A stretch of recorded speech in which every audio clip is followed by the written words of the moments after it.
On est aujourd'hui le mardi 3 Elul, on est le 14 août et le cours sera aujourd'hui pour la guérison d'Avram Ben Sultana.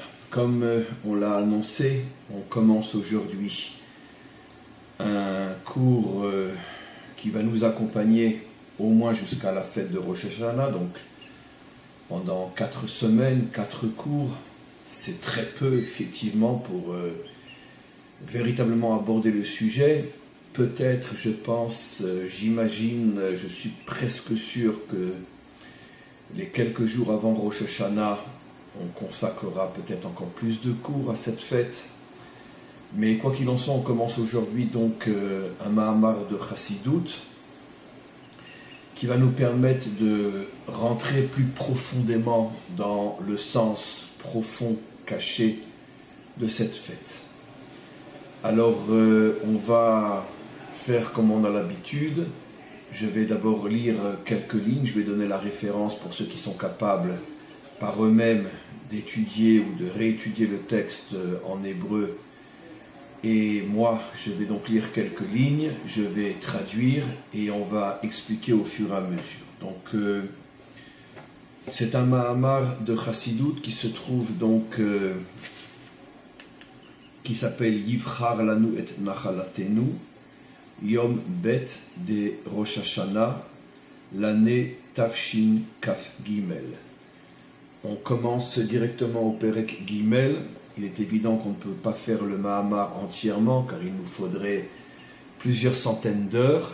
Donc on va se contenter de prendre les passages que j'ai préparés, que j'ai étudiés, qui je pense sont les canaux les plus importants pour transmettre le message de ce Mahamar. Alors, le Rabbi explique, puisque les Mahamars de Chassidut, ce que l'on étudie, ont été enseignés, dévoilés, révélés par le Rabbi Lubavitch, le dernier Rabbi, et il dit la chose suivante. Muvan gam me'ayadua she'ikar inyan Rosh Hashanah u binyan hamalchut. Il est connu, comme on va l'expliquer, que le sens profond, essentiel, principal de la fête de Rosh Hashanah, c'est de construire la Malchut. Traduction mot à mot, qui ne veut strictement rien dire, je vais expliquer bien sûr d'après le sens, la construction de la royauté. Royauté d'Hachem, royauté de qui, on verra.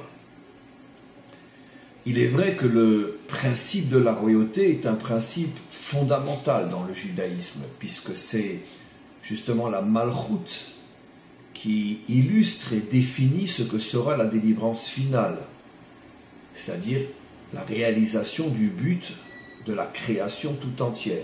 Comme il est dit, Bayom Ha'ou Yeh Hashem, c'est une prophétie dans Ésaïe, Bayom Ha'ou Yeh Hashem le Melech al kol haaretz. En ce jour, Dieu sera roi sur toute la terre. Sans rentrer encore profondément dans les détails, j'ai déjà expliqué dans de nombreux cours la différence fondamentale entre désigner Dieu comme roi ou le désigner uniquement en tant que créateur. Parce que je peux très bien avoir créé quelque chose et puis après l'abandonner, m'éloigner et le laisser en d'autres mains. Toutes les machines, tous les instruments, les ustensiles que nous avons dans notre maison, la voiture que l'on conduit, ont été construites, créées par d'autres qui ne savent même plus ce qu'est devenu leur création.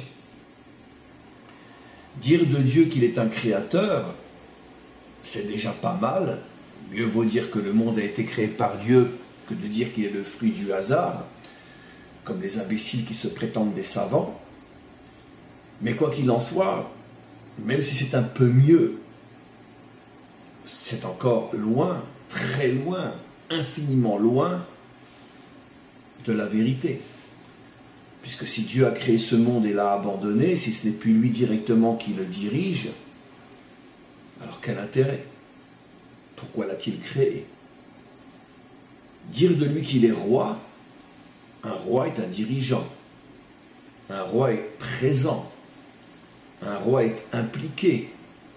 Un roi est responsable. Dire de lui qu'il est roi, c'est donc finalement l'impliquer, l'attacher, le responsabiliser par rapport à toute l'histoire du monde. Son passé, son présent, son devenir, son avenir. Il est totalement impliqué, totalement responsable. Puisqu'un vrai dirigeant n'est pas seulement un dirigeant, et lorsque ça va mal, c'est pas ma faute. Un vrai dirigeant est avant tout un responsable. Comme on le sait, dans toute société, dans toute communauté fondée sur la vérité, la justice, la sagesse, dès que quelque chose va mal, dès qu'il y a quelque chose de grave, le premier, voire même peut-être le seul qui devra vraiment rendre des comptes, c'est celui qui dirige, celui qui est au sommet, celui qui est à la tête. Donc, dire que Dieu est roi, c'est pas seulement le reconnaître en tant que dirigeant, mais c'est aussi le rendre responsable de tout ce qui se passe dans ce monde, d'où évidemment une question énorme, tous les pourquoi restaient sans réponse depuis la création du monde. Car il y a tant d'obscurité, tant de malheur, tant de drames, tant d'atrocités dans ce monde. S'il est roi, il est donc responsable. Et donc, explique-nous. Et donc, lorsque nous disons « en ce jour, il sera roi »,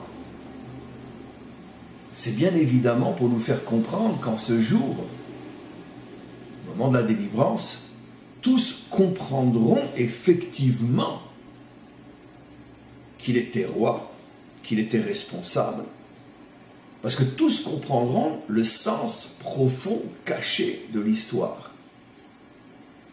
Aujourd'hui, la grande majorité des hommes sur terre ne le reconnaissent pas comme roi.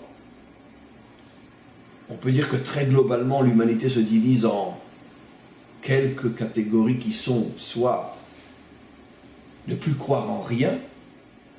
Généralement, cette conclusion est la conséquence de toutes les horreurs, de toutes les questions sans réponse qui traversent l'histoire et qui rendent absolument impossible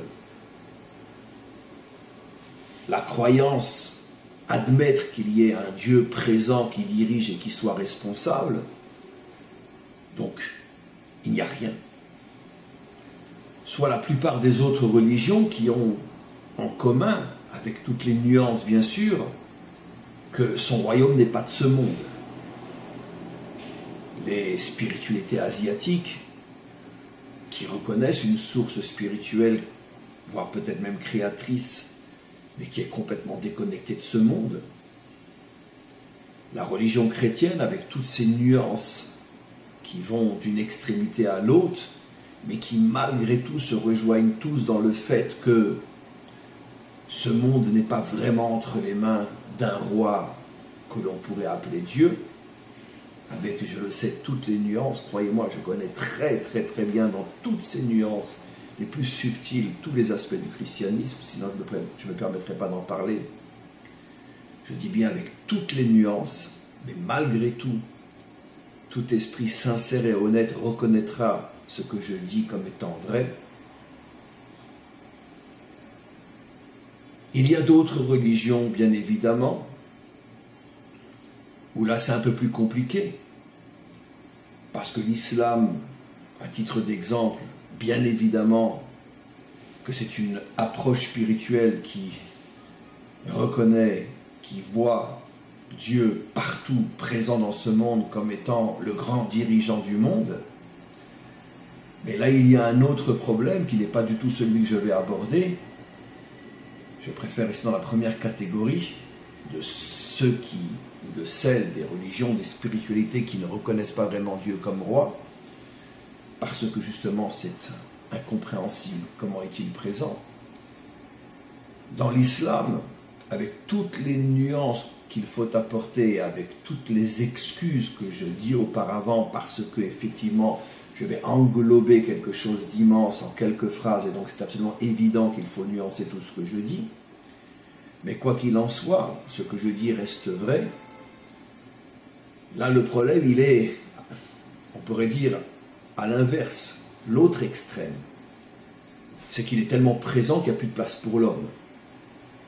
Et donc finalement, l'homme est écrasé sous le pouvoir, l'omniprésence d'un Dieu qui n'est plus vraiment roi, mais qui serait plutôt dictateur. La notion de roi est une notion extrêmement subtile, qui, dans le judaïsme, et tel que c'est expliqué par nos maîtres, laisse une place importante à l'homme, à sa liberté, à son indépendance, à sa capacité de discuter, de négocier, de ne pas forcément tout accepter. Comme on le voit, ce dialogue fabuleux entre Abraham et Dieu au sujet de la destruction de Sodome. Abraham ira jusqu'à dire « Tu ne te comportes pas comme un vrai Dieu ». Regardez le texte. Je te prétends le maître de la justice, mais tu es le premier à ne pas la respecter. Des accusations terribles. Dieu ne se fâche pas. Dieu est content, au contraire. Enfin, un homme véritable qui m'aime d'un amour infini, qui me respecte d'un respect infini, mais qui est homme, qui a le courage d'exprimer son avis et voire même me contredire, mais sans me nier. Cette subtilité de l'union entre Dieu et l'homme est l'un des secrets profonds du judaïsme. Je le dirais, vous le prendrez comme vous le voudrez, peu importe, que nous sommes la seule spiritualité au monde qui présente un programme à l'intérieur duquel, d'un côté, l'homme s'annule complètement devant Dieu. Des millions d'hommes et de femmes et d'enfants sont montés sur le bûcher pendant 2000 ans pour ne pas renier leur attachement à la Torah d'Israël. Nous n'avons plus à porter de preuves. Nous avons prouvé dans l'histoire, par des millions d'hommes et de femmes et d'enfants, que nous n'abandonnerons jamais notre Dieu. Mais de notre côté, la seule spiritualité au monde qui donne, qui ordonne, pas seulement qui donne, qui ordonne à l'homme de se considérer comme un associé de Dieu et pas comme son esclave que l'on écrase. Tais-toi ou je te coupe la tête. Et donc, faire de Dieu un dictateur, c'est exactement comme faire de Dieu quelqu'un qui règne dans un autre royaume. Dans les deux cas, ce n'est absolument pas ce que le judaïsme demande. Ce qui veut dire que finalement, on ne trouve pratiquement nulle part une spiritualité qui arrive à faire de Dieu un roi. Selon l'expression de nos maîtres, En Meler Bli Am, un roi qui ne respecte pas son peuple n'est pas un roi. Et donc, un Dieu qui ne respecte pas l'homme, si tu t'opposes à moi, je te coupe la tête, ce n'est pas un Dieu. Plutôt, c'est un Dieu inventé par les hommes qui finalement sert de couverture et de prétexte aux hommes pour construire leur propre pouvoir, comme on le sait. Et donc, c'est la raison pour laquelle nos prophètes disent « Bayom Haou », seulement en ce jour, Dieu sera roi. Parce que l'humanité tout entière arrivera à comprendre et à vivre cette sagesse contenue dans la Torah, qui nous demande d'un côté d'être prêt à mourir pour lui, mais d'un autre côté de ne jamais se sentir être ses esclaves, ses disciples. C'est pas notre gourou, c'est pas notre maître dans le sens écrasant du terme, c'est notre partenaire, c'est notre associé, ou plus encore, selon l'image extraordinaire des maîtres d'Israël, c'est notre époux et nous sommes son épouse. Nos maîtres, en donnant cette image, ont eu un courage inimaginable d'oser parler de la relation entre l'homme et Dieu comme celle entre un mari et son épouse. Ça révèle à quel point il est demandé à Dieu lui-même de nous respecter, de nous aimer, de nous considérer comme son égal, aussi incroyable que ce soit. Parce que dans le cadre d'une vie authentique, l'épouse d'un homme est tout à ses yeux. Et plus encore. Nos maîtres disent, dans le Talmud, il y a 2000 ans, je ne sais pas si vous vous rendez compte, il y a 2000 ans, quel était l'état d'esprit du monde à cette époque-là, quel était l'état d'esprit des hommes à cette époque-là. Nos maîtres disent, un homme qui n'est pas marié n'est pas un homme. Il n'a pas de joie, il n'a pas de force, il n'a pas de courage, il n'a pas de muraille, il est aveugle, il est infirme, il ne peut même pas avancer, il n'existe pas. J'ai traduit mot à mot ce que dit le Talmud il y a 2000 ans. Il est en avance de plusieurs millénaires, même sur les plus grands féminismes de la génération. Chaque vendredi soir, depuis 4000 ans, avant de s'asseoir à la table du Shabbat, un homme récite une louange extraordinaire à sa femme. Pendant de nombreux versets, elle est bénie, louée, remerciée et présentée comme étant la couronne de l'homme. Il y a 4000 ans déjà.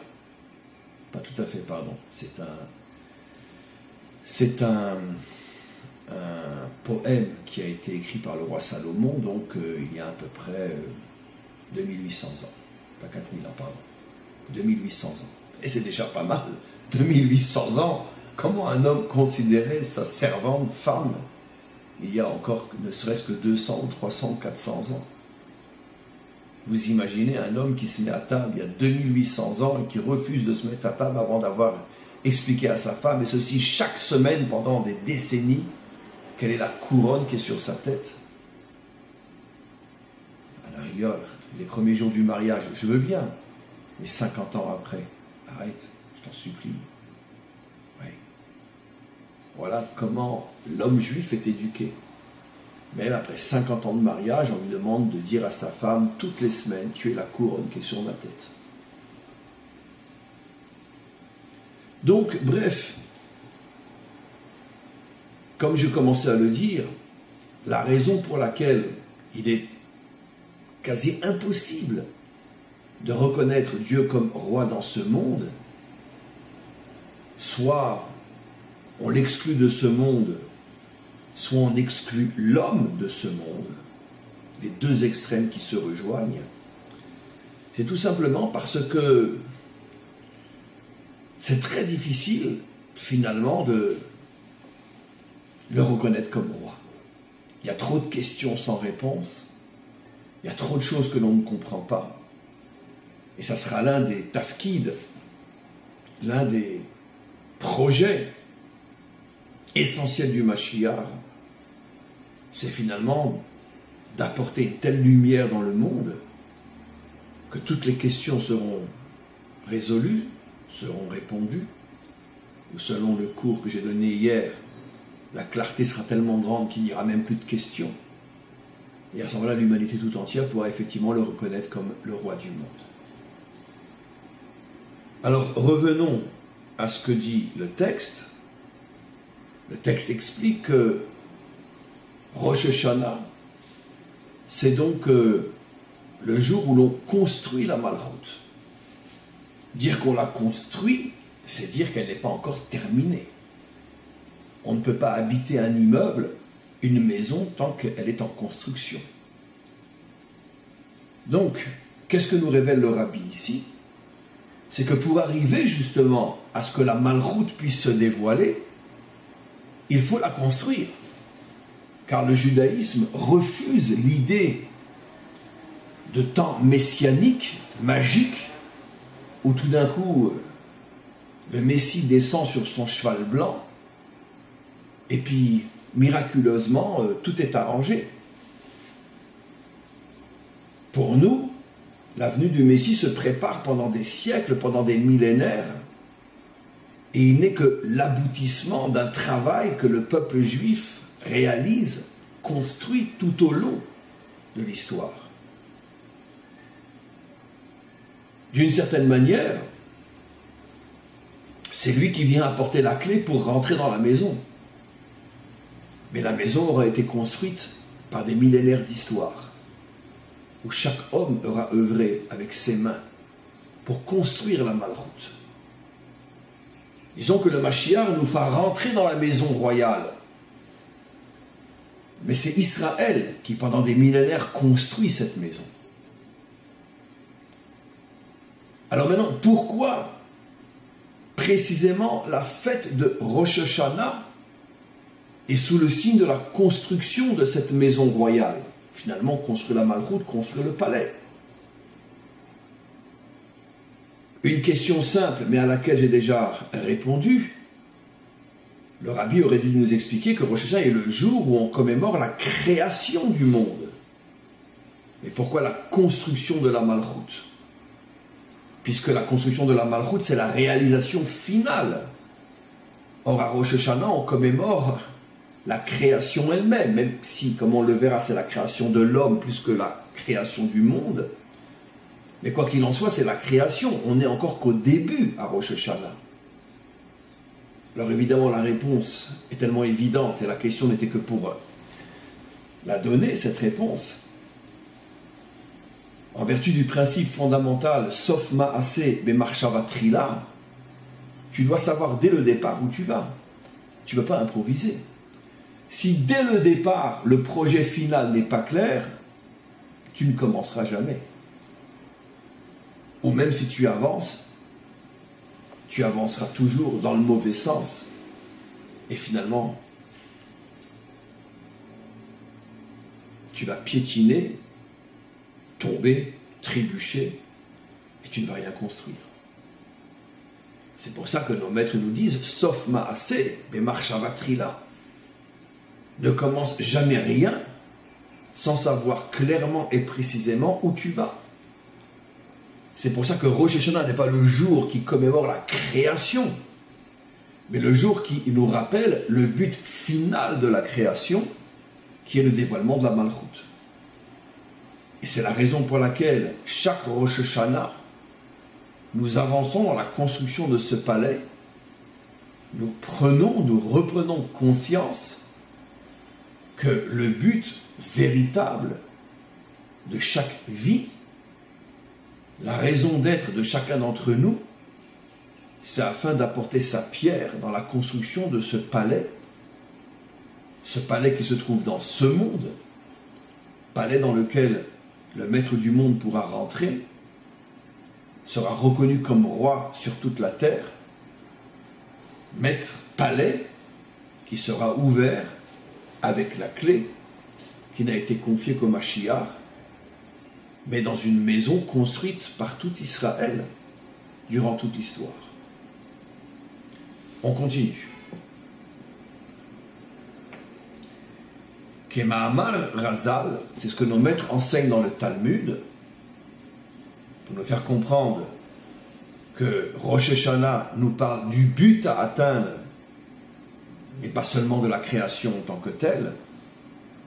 Amrou lefanai malchuyot, chaque Rosh Hashanah, c'est comme si Dieu s'adressait à chacun d'entre nous et nous disait « Sonnez du chauffard afin de dévoiler ma royauté. » On verra bien évidemment, je l'espère, parce qu'à l'allure où je vais, je me rends compte que on n'y arrivera jamais. Mais enfin, qu'est-ce que vous voulez que je vous dise? C'est mon grand défaut. Je lis un mot dans la Torah et je pars pour des millénaires. C'est une qualité, mais c'est aussi un défaut parce qu'on n'avance pas vite. Mais c'est pas grave. Et donc, une phrase qui est rapportée dans le Talmud, Amrou lefanai malchuyot, kedesh etamechuni alechem, traduit d'après le sens, votre travail, ce que j'attends de vous à Rosh Hashanah, c'est de construire ma royauté.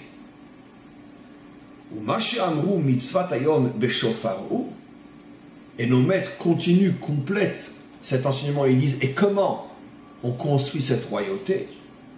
Bon, bien sûr, la réponse est totalement mystérieuse. Béchofar, en sonnant du chauffard. Évidemment, il va falloir comprendre le sens du chauffard. En sonnant du chauffard, à ce moment-là, on construit chaque Rosh Hashanah la royauté d'Hachem. Qui ignam de tamichuni alehem, ou alidet tkiat chauffard, car l'acte, l'action, à Rosh Hashanah, je dis bien, qui permet la construction de la Malchut, c'est essentiellement en sonnant du chauffard. On continue. V'ashaychut de Rosh Hashanah le binyan la Malchut. Le rabbi lui-même pose la question maintenant pour mieux comprendre. Mais quel est le lien véritablement entre Rosh Hashanah et la Malchut, puisque le rabbi suggère ce que j'ai dit. Je n'ai dit que parce que je connaissais le texte. Rosh Hashanah, c'est le jour de la création du monde. Ce n'est pas encore le jour de la délivrance où se dévoile la Malchut.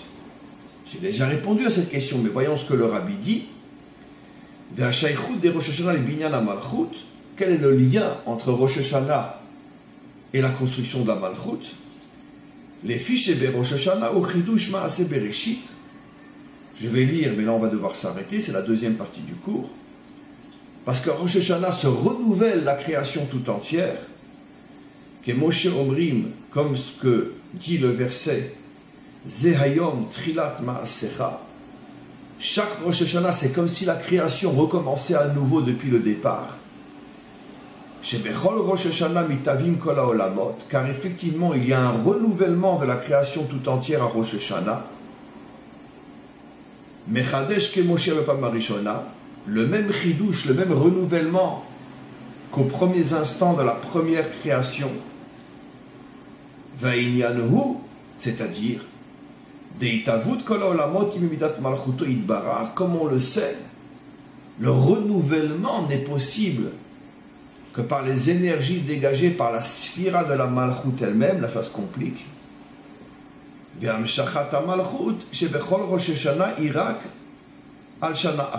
chaque année, le renouvellement d'énergie qui provient de la Malchut n'est que pour une année, et c'est la raison pour laquelle il faut recommencer chaque année. Alors ici, le rabbi fait allusion à des notions extrêmement profondes, extrêmement complexes. Deux choses essentielles, il nous explique, c'est qu'à Rosh Hashanah, il y a un renouvellement de la création tout entière, un renouvellement d'énergie, et ces énergies proviennent de la sphira de la Malchut.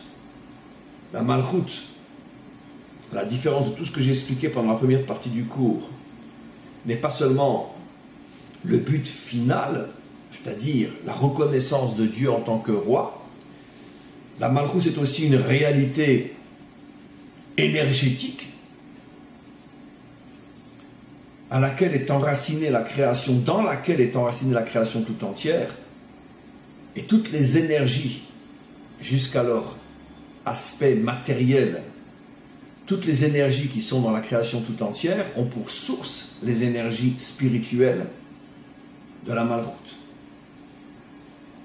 Comme on le sait, prenons comme exemple notre monde, mais c'est vrai dans tous les mondes.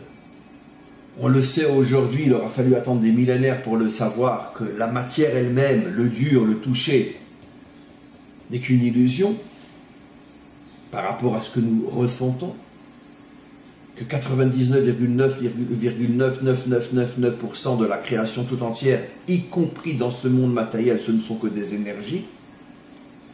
C'est la raison pour laquelle la technologie explose aujourd'hui, parce qu'elle a compris que finalement, tout n'était qu'énergie.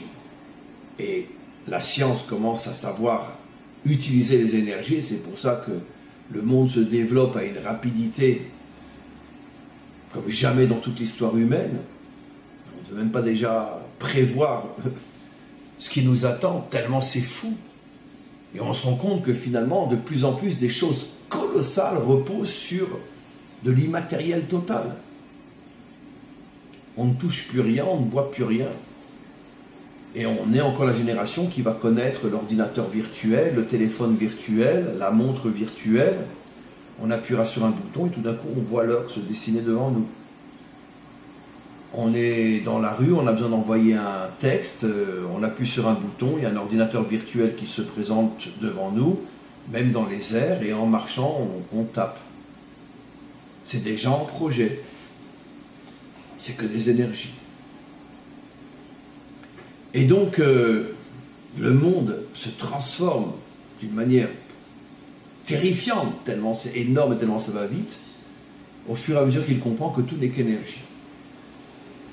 Maintenant, toutes ces énergies-là ont une source, elle aussi énergétique, qui provient de la sphira, qui est une réalité vraie, une source énergétique. À ce niveau-là, il s'agit d'une énergie qui n'est pas encore matérialisée, ou que l'homme peut capturer, dominer et utiliser comme dans notre monde, mais c'est la source première de toutes les énergies que nous connaissons. Ces énergies proviennent de la sphira de la Malchut, de la source énergétique appelée la Malchut. Et le Rabbi explique, chaque Rosh Hashanah, de nouvelles énergies sont déversées dans le cosmos tout entier. Évidemment, nous, on ne le voit pas, on ne le ressent pas. De la même manière que quand je touche le mur, je ne sais pas qu'en vérité, l'essentiel de la nature, c'est du vide et que j'ai l'impression que je touche quelque chose de plein, de fermé. Ce n'est qu'une illusion. Parce que ce ne sont que des énergies qui circulent et qui vont tellement vite que j'ai toujours l'impression que c'est fermé. L'exemple connu, qui n'est pas de moi, vous prenez un fil avec une boule au bout, vous le tournez tellement vite que celui qui est au loin a l'impression qu'il y a un cercle fermé qui est plein parce que ses yeux ne vont pas aussi vite que la boule. Et donc pour lui, il voit du plein fermé. C'est ça la réalité qui nous entoure. Expliquer vraiment comme un plouc, parce que je ne peux pas maintenant expliquer plus, donc j'explique comme un plouc, mais même ce que le plouc dit, c'est vrai. Quoi qu'il en soit, chaque Rosh Hashanah, l'univers tout entier est ressourcé, renouvelé. De nouvelles énergies se déversent dans notre monde. Des énergies qui vont, d'une certaine manière, être celles dont le monde va avoir besoin d'un Rosh Hashanah à un autre Rosh Hashanah. Et ces énergies-là proviennent de la Malchut. Alors là, c'est pour ça que j'ai dit, c'est la deuxième partie du cours. On a un aspect différent. Il va falloir, avant la fin du cours, comprendre le lien entre la première et la deuxième partie du cours. On a un aspect différent, une présentation différente de la Malchut, puisque dans la première partie de mon cours, j'ai expliqué que la Malchut, c'est finalement la réalisation finale, la reconnaissance, la prise de conscience de Dieu en tant que roi. Et là, le Rabbi explique les choses d'une manière un peu plus technique. Il nous explique que la Malchut, c'est pas seulement une prise de conscience au moment de la délivrance, c'est une réalité énergétique qui déverse de nouvelles forces dans la création à chaque Rosh Hashanah. Et sans ce déversement de nouvelles forces chaque Rosh Hashanah, le monde disparaîtrait, comme il le suggère lui-même, puisque ces forces ne sont déversées dans la création que pour 365 jours, d'un Rosh Hashanah à un Rosh Hashanah, et si elles ne sont pas renouvelées immédiatement lorsque on rentre dans le 366e jour, le nouveau Rosh Hashanah, le monde non réénergisé disparaîtrait. Donnons un exemple très loin. La batterie d'un téléphone, toutes les batteries de toutes les machines que l'on utilise et qui fonctionnent avec de l'énergie, quand la batterie est vide, tu ne peux plus rien faire. L'exemple est juste, mais très loin malgré tout, parce que en ce qui concerne le monde, s'il n'était pas réénergisé, c'est pas seulement que le téléphone existe, mais tu ne peux plus l'utiliser. Le téléphone lui-même disparaîtrait.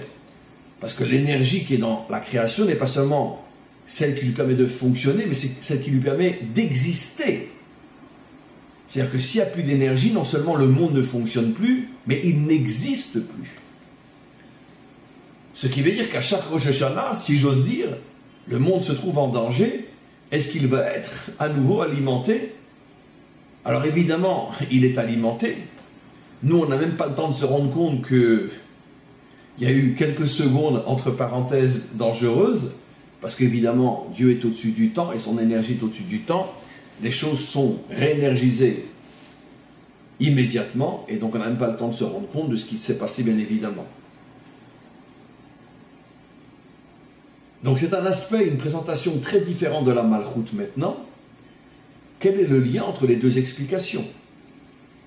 Entre la prise de conscience et, finalement, le maintien du monde, chaque Rosh Hashanah, grâce à la Sphira de Malchoute.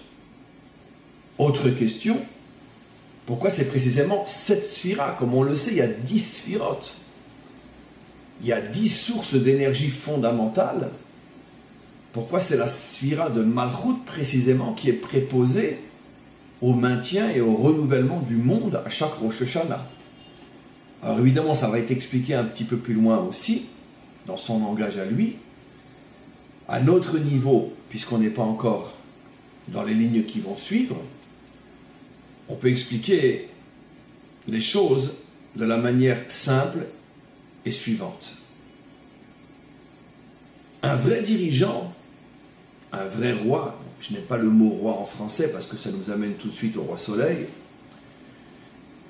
mais un vrai dirigeant a finalement deux rôles. Celui de faire progresser sa nation et de l'amener vers quelque chose de grand, et dans la vie de tous les jours, de maintenir, de protéger la nation. On peut trouver différents dirigeants. Tu as des dirigeants qui sont très idéalistes, qui vraiment ont une conception très très très noble, très haute de l'avenir de leur nation, mais par contre, ils sont absolument incapables de trouver les moyens d'y arriver. Ce sont de mauvais gestionnaires, ils sont entourés de mauvais conseillers, et finalement, l'idéal va rester une pure utopie qui ne sera jamais atteint. Tu as d'autres genres de dirigeants qui, eux, sont des professionnels du présent. Ils savent gérer, ils savent protéger, mais ils n'ont aucun idéal à moyen long terme. C'est d'une certaine manière 99,9%, pour ne pas dire 200% des dirigeants actuels partout dans le monde. Aucune vision à long terme, parce qu'aucune vision même à court terme. Par contre, certains savent effectivement gérer le présent. Une bonne économie, une bonne armée, le pays fonctionne bien. Plus ou moins, mais ce n'est pas la catastrophe. Donc on leur doit au moins ça. Tu as maintenant des dirigeants qui n'ont ni l'un ni l'autre, des imposteurs. Ni ils ont un projet, ni ils sont capables au présent de tenir leur nation. Et donc généralement, ça devient des dictateurs qui volent toutes les ressources de la nation et qui les mettent dans leur compte privé, comme en Corée du Nord, ou comme dans de très très nombreux pays partout dans le monde, où finalement, ce sont des monstres qui prennent la tête de la nation. Maintenant, un dirigeant qui a en même temps un projet qui est extrêmement, extrêmement, extrêmement noble, élevé, et qui en même temps a tous les moyens au présent de le réaliser et d'avancer vers, ça c'est le dirigeant parfait. Combien qu'il y en a eu dans l'histoire? 0,0000000. Pas tout à fait vrai, Moshe était très proche de ce genre de dirigeant. D'un autre côté, il n'a pas pu aller jusqu'au bout. Il n'a pas pu rentrer, lui et sa génération qu'il avait sortie d'Égypte. Il n'a pas pu rentrer en Israël. Ce sont les enfants qui sont rentrés. Donc, d'une certaine manière, oui, le projet est réalisé, mais pas à 100%. Sans doute d'autres dirigeants, comme le roi David et d'autres, s'approchaient de ce modèle, mais le modèle parfait d'atteindre le projet à la perfection et d'avoir tous les moyens de le réaliser, c'est du 0, 0, 0, 0, 0, 0 dans l'histoire. Le premier qui y arrivera, c'est bien sûr, vous l'avez deviné, le Mashiach. Qui vivra, verra. Et donc, on comprend maintenant ce qu'explique le Rabbi dans ce Mahamar. À Rosh Hashanah, deux choses se renouvellent, le projet et les moyens de le réaliser. Le projet, la construction de la Malchoute, et les moyens de le réaliser, de nouvelles énergies se déversent dans la génération pendant un an, de manière à avancer dans le projet de construction de la Malchoute. Alors ça reste très théorique, mais déjà, même théoriquement, on a déjà extrêmement bien expliqué les choses. Maintenant, d'une manière un peu plus concrète, ce qui veut dire que, de la même manière qu'un homme ne ressemble pas à un autre, et que même dans une entreprise, dans une société, chaque homme, même si tous sont associés dans la construction et dans la réussite de la société, chacun a un rôle différent, à combien plus forte raison dans le projet divin, mais aussi dans le temps. Chaque époque a son type, a son caractère de construction spécifique. Et les forces qui sont données à cette époque sont spécifiques par rapport au projet spécifique de cette époque, dans le cadre du cours de l'année en question. L'époque aussi, parce que chaque année, pendant une certaine époque, c'est un certain type de forces qui sont données. Puis après on passe dans une autre époque, chaque année seront données un nouveau type de force. Et même pendant une même période, chaque année, il y a une nuance entre les forces de cette année et les forces d'une autre année. Donc, encore une fois, on a bien expliqué les choses. Chaque année, le monde, et donc moi en particulier, je reçois de nouvelles forces pour continuer le projet selon le caractère spécifique, la volonté spécifique du maître du monde et le caractère spécifique du projet dans cette année spécifique. Évidemment, le grand problème qui se pose, c'est où je suis moi là-dedans. Ni je connais le projet, ni je sais où sont les forces qui vont me permettre de le réaliser. On répondra et on terminera le cours aujourd'hui en disant que c'est justement ça, entre autres, le sens profond et secret du chauffard, qu'au moment où on sonne du chauffard, à ce moment-là, dans le profond de l'âme de tout celui qui entend le chauffard, rentrent ces énergies dont lui aura besoin pendant l'année, avec d'une certaine manière la clé pour les atteindre et les comprendre. C'est-à-dire qu'à partir du moment où on a cette prise de conscience, qu'au moment où j'entends le son du chauffard, je reçois les forces dont j'ai besoin cette année, et qu'après, il ne dépend que de moi de les mettre en évidence parce qu'elles sont en moi, je vais donc pouvoir réaliser ma mission cette année. On expliquera un peu plus profondément par la suite. On va s'arrêter là. Je pense que c'est un cours d'une profondeur énorme, énorme, énorme, énorme. Il y a de quoi l'écouter et le réécouter et le réécouter. Et on continuera donc la semaine prochaine. Je tenais juste à dire une petite remarque, que donc pour l'ordre des cours, en tous les cas pour le mois d'Elul, on a donc dit dimanche le cours sur les Gilgulim.